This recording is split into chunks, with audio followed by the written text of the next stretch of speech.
John Licata. Welcome to the Licata Group Real Estate Showcase.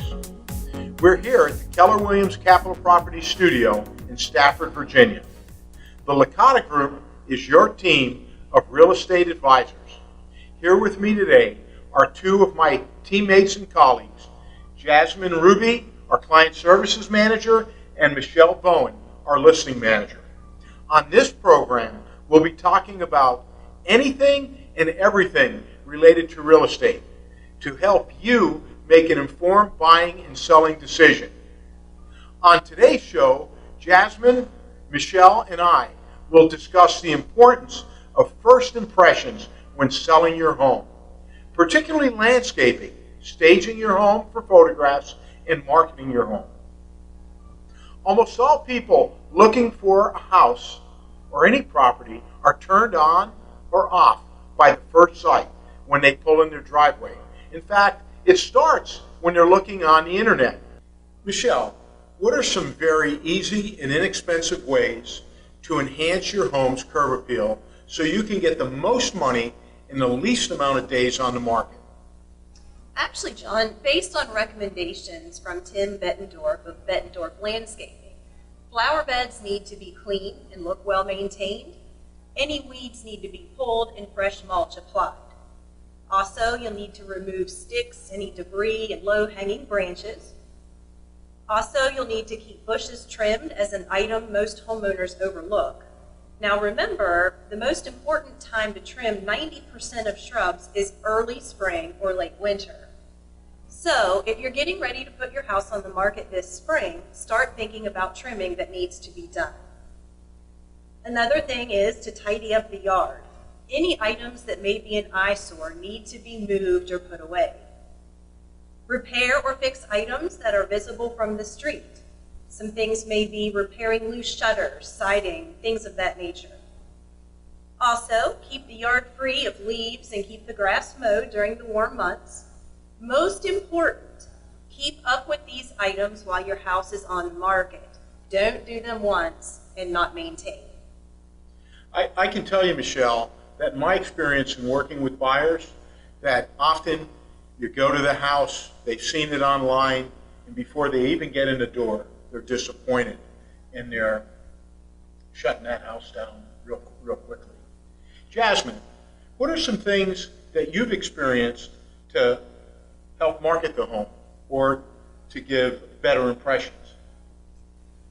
Something that I can think of that I don't recall hearing you mention, Michelle, is cleaning the gutters out. Something that comes up a lot, especially if a home does go under contract. There's little items like that you can take care of ahead of time, just like you mentioned. Painting, the sidings, if there's any sidings messed up, sometimes they recommend that being done anyways. You know, it's funny you mention that. We've had a lot of rain here in central Virginia and about a week or so I was showing a home and the gutters hadn't been cleaned and it was pouring and it was just overflowing from the gutters. And the client noticed that. Right away, that's a big one.